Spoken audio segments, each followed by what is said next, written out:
माथे ऊपर तिलक लगा के तन पे भस्म रुमाली, बाल चंद्रमा गंग शीश और गल में भुजंग सजाली।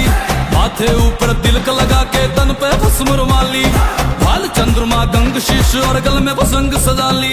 भूत प्रेत सब नाचने लागे, भांग सभी को पिला दी, मार मार के खुशी सताड़ी आधी दुनिया हिला दी।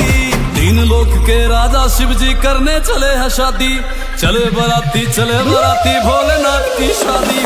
तीन लोक के राजा शिव जी करने चले हैं शादी, चले बराती भोलेनाथ